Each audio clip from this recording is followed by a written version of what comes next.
Hello friends, welcome back to my channel Hema's recipes. எல்லாரும் எப்படி இருக்கீங்க? இன்னைக்கு நம்ம சேனல்ல 3 types of rice தாங்க செஞ்சு காட்ட போறேன். வீடியோக்குள்ள போறதுக்கு முன்னாடி இன்னைக்கு ஒரு மெசேஜ் சொல்லலாம்னு இருக்கேன். நம்ம எல்லாரும் பனானா சாப்பிடுறோம். yellow banana தான் எல்லாரும் சாப்பிடுறோம். செவ்வாழை பத்தி யாருக்கும் தெரியறது கிடையாது.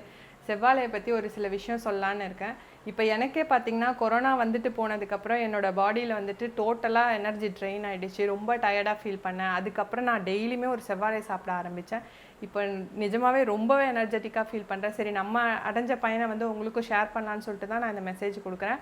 நீங்கள் எல்லோரும் கண்டிப்பாக செவ்வாழை சாப்பிட ட்ரை பண்ணுங்கள். அதில் விட்டமின் B6 இருக்குது, பொட்டாசியம் இருக்குது, விட்டமின் C நிறையா இருக்குது. டெய்லி ஒரு செவ்வாழை சாப்பிட்டாலே போதுங்க, செம்ம எனர்ஜெட்டிக்காக இருக்குது. நீங்களே ட்ரை பண்ணி பாருங்கள்.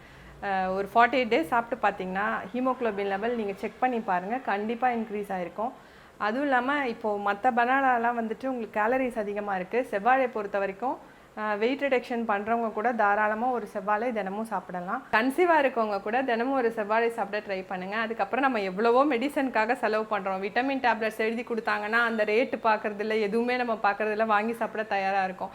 ஆனால் செவ்வாழை சாப்பிடுங்கன்னு சொன்னால் மட்டும் அது ஒரு பழம் 10 ரூபா அப்படிலாம் யோசிக்கிறாங்க. தயவு செஞ்சு யோசிக்காதீங்க.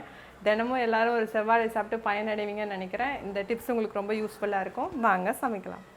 பிசிபெலபாத் பண்ணுறதுக்கு இன்றைக்கி நான் இந்த கிளாஸில் ஒரு கிளாஸ் புழுங்கலரிசி எடுத்திருக்கேன், சாப்பாடு புழுங்கலரிசி. நீங்கள் பச்சரிசி கூட ஆட் பண்ணிக்கலாம். அதே கிளாஸில் 1/2 கிளாஸ் பருப்பு எடுத்து வச்சுருக்கேன். இது ரெண்டுத்தையும் வாஷ் பண்ணிவிட்டு ஒரு 1/2 hour ஊற வச்சிடலாம். அப்போ தான் இது புழுங்கலரிசியில் வேகிறதுக்கு கொஞ்சம் லேட் ஆகும். ஒரு 20 நிமிஷமாவது ஊற வச்சுட்டு அதுக்கப்புறம் குக்கரில் வச்சிடலாம்.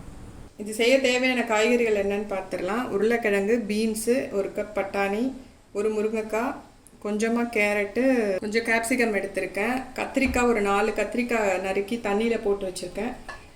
சின்ன வெங்காயம் பார்த்திங்கன்னா ஒரு 25 சின்ன வெங்காயம், 1 பச்சை மிளகாய் கீரி எடுத்து வச்சுருக்கேன். தக்காளி 2 தக்காளி.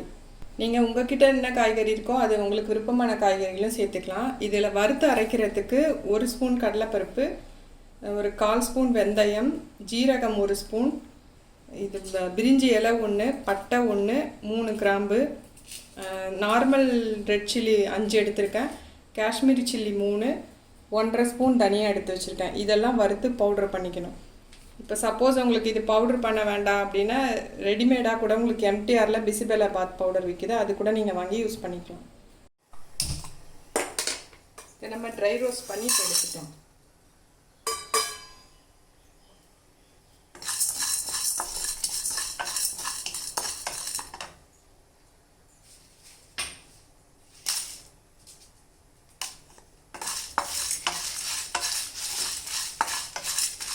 எடுத்து வச்சிருக்க பொருளெல்லாம் வறுத்தாச்சு. நான் தேவையான பொருட்களை தேங்காய் சொல்ல மறந்துட்டேன். 2 ஸ்பூன் தேங்காய் சேர்த்துக்கோங்க. எல்லாம் சேர்த்து நல்லா வறுத்துட்டு எடுத்துட வேண்டியதான். இந்த சைட் புளி எடுத்து கொஞ்சமாக ஊற வச்சுக்கலாம். இப்போ நம்ம எடுத்து வச்சு இந்த அரிசியை குக்கரில் வச்சு வேக வச்சிடலாம். 1.5 கப் அரிசியும் பருப்பும் சேர்ந்து வந்துச்சு இல்லையா, அதுக்கு 4.5 கப்பு தண்ணி ஊற்றுவோம். யூஸ்வலாக இதுக்கு 5 கப்பு தண்ணி ஊற்றிக்கலாம்.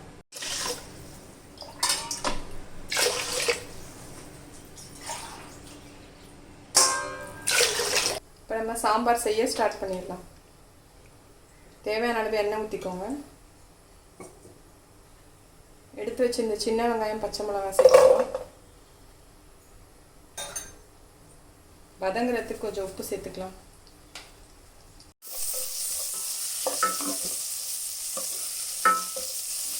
வெங்காயம் கொஞ்சம் வதங்கிடுச்சு. இப்போ வெஜிடபிள்ஸ் எல்லாம் சேர்த்துக்கலாம்.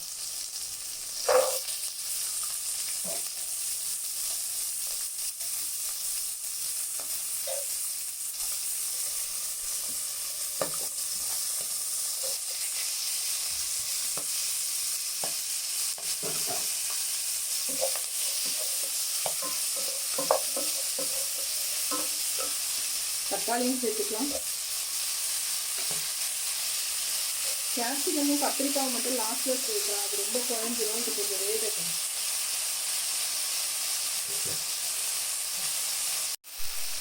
இது கொஞ்சம் வதங்கிடுச்சு. இப்போ கத்திரிக்காயும் சேர்த்துக்கலாம்.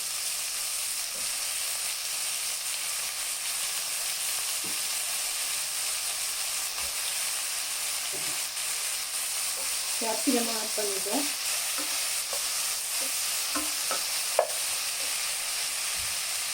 அரை ஸ்பூன் மஞ்சள் தூள் போட்டுக்கலாம். இப்போ அரைச்சி வச்ச இந்த பவுடரையும் சேர்த்துடலாம்.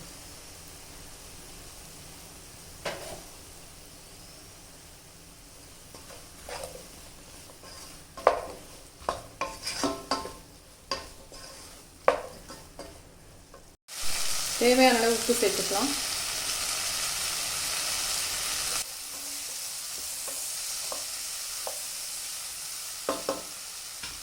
இப்போ தேவையான அளவு தண்ணி சேர்த்துக்கோங்க. 2 கப்பு தண்ணி சேர்த்துக்கோங்க. சேர்த்துட்டு இதை மூடி போட்டு வேக வச்சிடலாம்.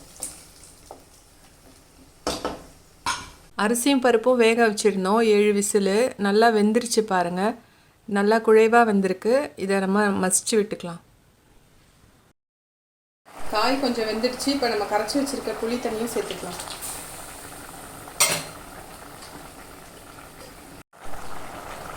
ஃபைவ் மினிட்ஸ் கொதிச்சிடுச்சு. சாம்பார் ரெடி ஆகிடுச்சு. ஆஃப் பண்ணிவிட்டு நம்ம எடுத்து வச்சுருக்க சாதத்தை இதில் போட்டு கிளறிக்கலாம்.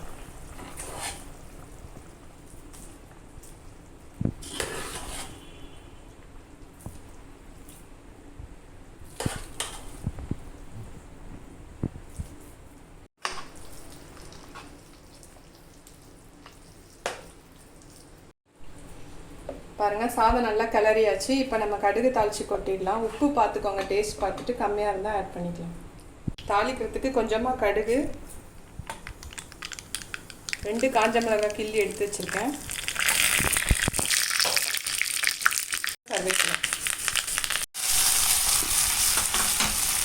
இப்போ ஃபைனலாக ஒரு 3 ஸ்பூன் நெய் ஊற்றிக்கோங்க.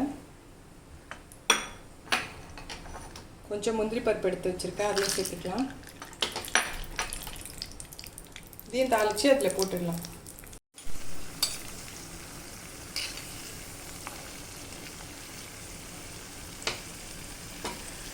வறுத்த முந்திரியும் இதில் சேர்த்துடலாம்.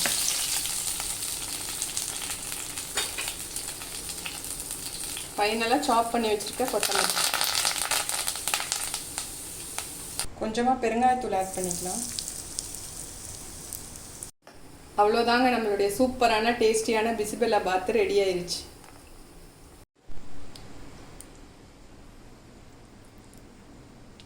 பிசிபெலாபாத்தை நம்ம சிப்ஸு கூட ஊறுகாய் கூட வச்சு சாப்பிட்டா டேஸ்டியாக இருக்கும். சாம்பார் ரைஸ் பிடிக்காதவங்களுக்கு கூட இந்த மாதிரி செஞ்சு கொடுத்தீங்கன்னா சந்தோஷமாக சாப்பிடுவாங்க.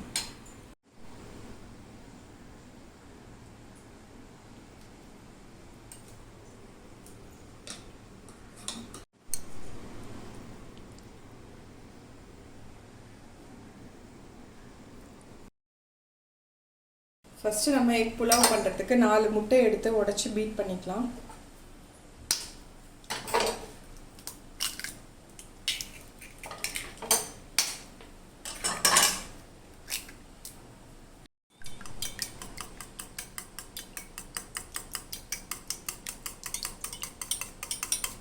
பாஸ்மதி ரைஸ் எடுத்து வேக வச்சு வச்சுருக்கேன்.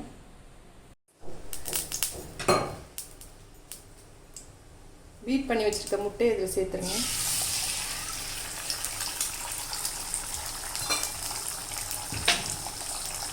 Pinch salt, pepper.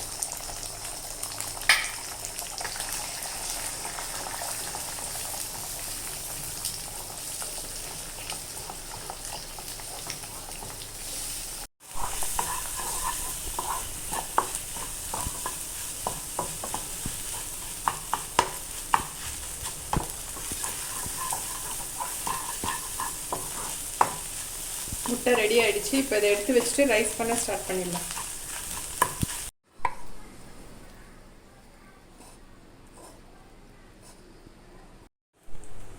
ஒரு ஸ்பூன் கீ ஆட் பண்ணிக்கலாம். 1 ஸ்பூன் ஆயில்,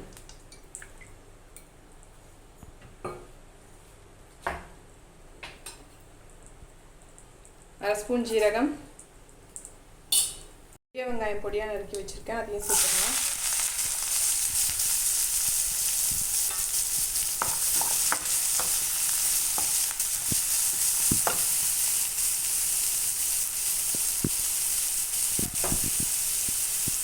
கொஞ்சம் உப்பு ஆட் பண்ணிக்கோங்க.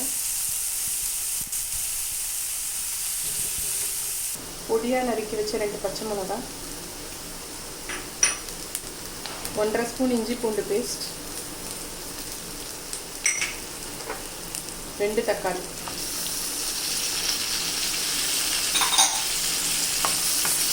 எல்லாம் சேர்த்து நல்லா வதக்கிடலாம். கொஞ்சமாக கேப்சிகம் சேர்க்குறேன். இது ஆப்ஷனல் தான், உங்களுக்கு தேவைன்னா சேர்த்துக்கலாம், இல்லைன்னா வேண்டாம். இது ஒரு ஃப்ளேவர் கொடுக்கும், அதுக்காக தான் ஆட் பண்ணேன். இப்போ நம்ம எடுத்து வச்சுருக்க பொடி வகைகள்லாம் சேர்த்துடலாம். 1/2 ஸ்பூன் மஞ்சள் தூள்,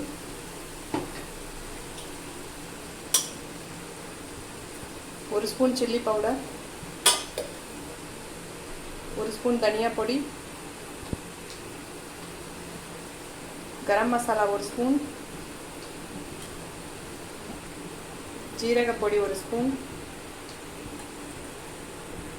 பெப்பர் 1/2 ஸ்பூன், தேவையான அளவு உப்பு எல்லாம் சேர்த்து நல்லா கிளறிடலாம். வதங்குறதுக்கு கொஞ்சமாக தண்ணி ஆட் பண்ணிக்கலாம்.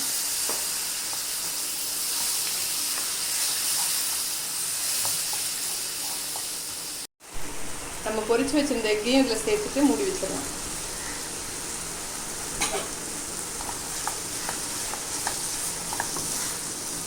இந்த மசாலாலாம் இந்த முட்டையில் நல்லா சேரணும். மசாலா நல்லா முட்டையோட சேர்ந்துருச்சு. இப்போ நம்ம எடுத்து வச்சுருக்க ரைஸை போட்டு கிளறி வச்சிடலாம்.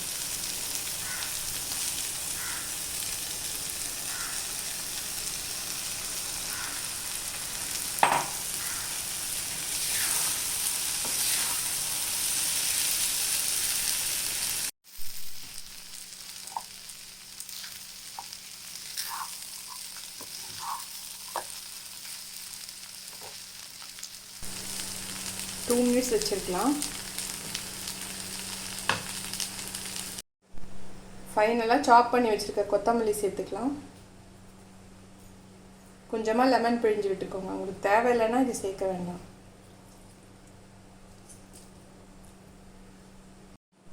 அவ்வளோதாங்க, நம்மளோட டேஸ்டியான எக் புலாவ் ரெடி ஆகிடுச்சு.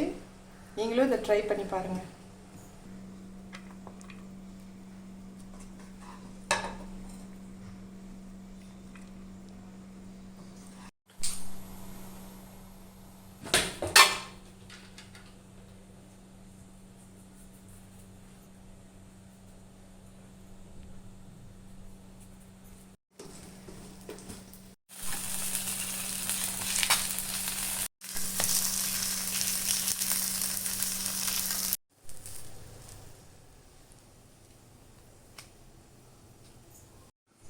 இந்த எக் புலாவ் நீங்களும் கண்டிப்பாக உங்கள் வீட்டில் ட்ரை பண்ணி பாருங்கள், ரொம்ப டேஸ்டியாக இருக்கும்.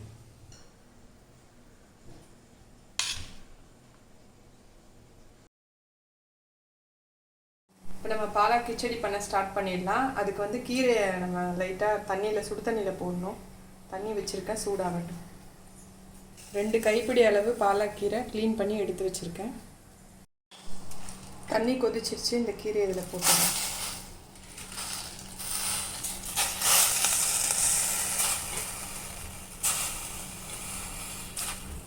கீரை எடுத்து பச்சை தண்ணியில் போட்டுக்கலாம்.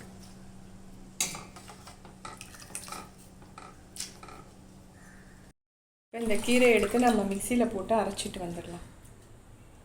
இது எதுக்கு நம்ம இப்படி போட்டு எடுக்கிறோன்னா அந்த க்ரீனிஷ் கலர் மாறாமல் இருக்கும், அதுக்காக தான்.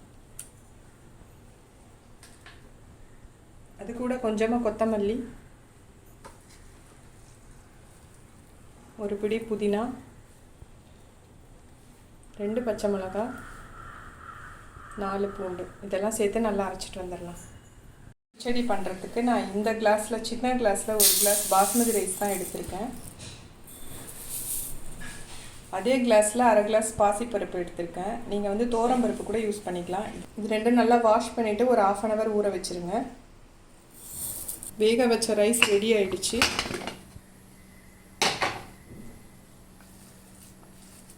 நல்லா மசிச்சு விட்டுக்கலாம்.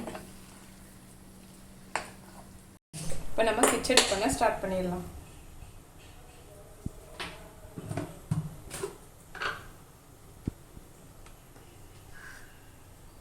ஒரு ஸ்பூன் நெய் ஆட் பண்ணிக்கோங்க. 1 ஸ்பூன் எண்ணெய்,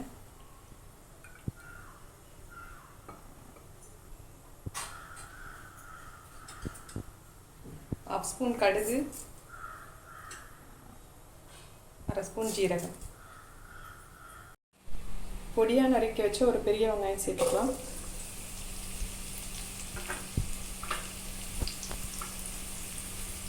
1 ஸ்பூன் பூண்டு பொடியா நறுக்குனது,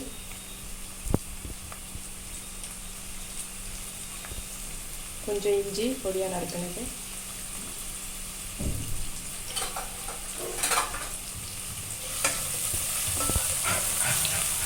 மிளகாய்,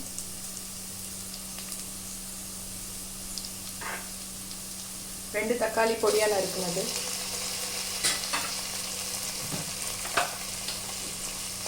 தேவையான அளவு உப்பு சேர்த்துக்கோங்க. நல்லா வதங்கட்டும். இது வதங்கிடுச்சு. இப்போ பொடி வகைகள் சேர்த்துக்கலாம். 1 ஸ்பூன் தனியா, கரம் மசாலா 1 ஸ்பூன், ஜீரக பவுடர் 1 ஸ்பூன், 1/4 ஸ்பூன் மஞ்சள் தூள்.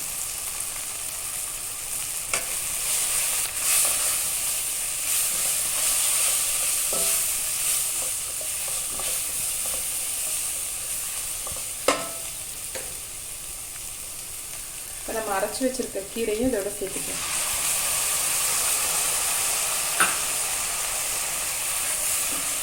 எல்லாம் சேர்த்து நல்லா கிளறிடுங்க.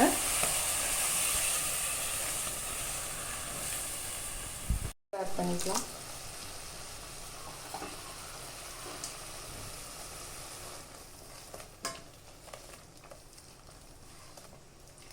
ஒரு 2 மினிட்ஸ் கொதி வரட்டும். மூடி வச்சிடலாம். 2 நிமிஷம் கொதிச்சிருச்சு, போதும். ஸ்டவ் ஆஃப் பண்ணிவிட்டு இப்போ நம்ம எடுத்து வச்சுருக்க ரைஸ் இதில் போட்டு கிளறிக்கலாம்.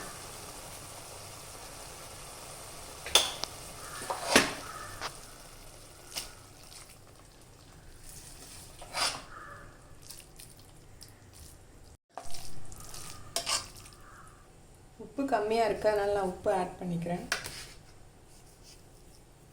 ஃபைனலாக நம்ம தாளித்து கொட்டுறதுக்கு 1 ஸ்பூன் நெய் சேர்த்துக்கலாம்.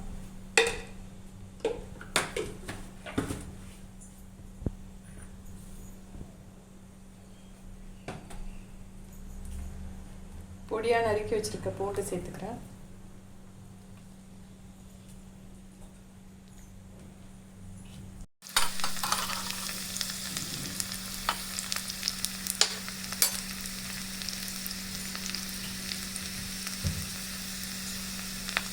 இதில் நான் கீரை மட்டும் போடாமல் கொத்தமல்லி புதினா எதுக்கு சேர்த்தேன்னா, சிலருக்கு கீரை பசங்க சாப்பிட மாட்டாங்க. ஸோ இது சேர்க்கும்போது உங்களுக்கு கீரை சேர்த்ததே தெரியாது. அதுக்காக தான் அதுவும் சேர்த்து நான் அரைச்சிருக்கேன். காரம் மட்டும் நீங்கள் உங்களுக்கு தகுந்த மாதிரி சேர்த்துக்கோங்க. பச்சை மிளகா, காஞ்ச மிளகா. அவ்வளோதான். ஃபைனலாக ஒரு பிஞ்ச் சில்லி பவுடர் போட்டு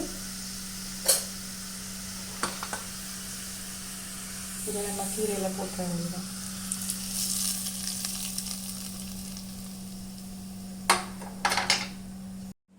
நம்மளுடைய சுவையான ஹெல்த்தியான பாலக் கிச்சடி ரெடி ஆகிடுச்சு. குழந்தைங்க சாப்பிட்றாங்கன்னா நீங்கள் இதில் கொஞ்சம் முந்திரி பருப்பு கூட ஃப்ரை பண்ணி போட்டுக்கலாம்.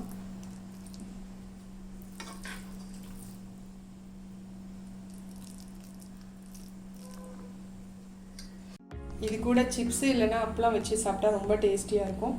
நீங்களும் இந்த 3 டிஷ்ஷும் உங்கள் வீட்டில் ட்ரை பண்ணி பார்த்துட்டு கமெண்ட்ஸ் பாக்ஸில் பதிவு பண்ணுங்கள்.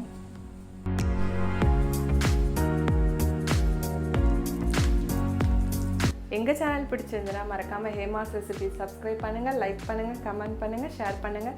பக்கத்தில் இருக்க பெல் ஐக்கான் ப்ரெஸ் பண்ணிவிட்டு ஆல் ஆப்ஷன் கொடுத்தீங்கன்னா எங்களோட வீடியோஸ் உங்களுக்கு ரெகுலராக வரும். உற்சாகமாக சமைங்க, சந்தோஷமாக சாப்பிடுங்க. தேங்க்யூ ஃபார் வாட்சிங்.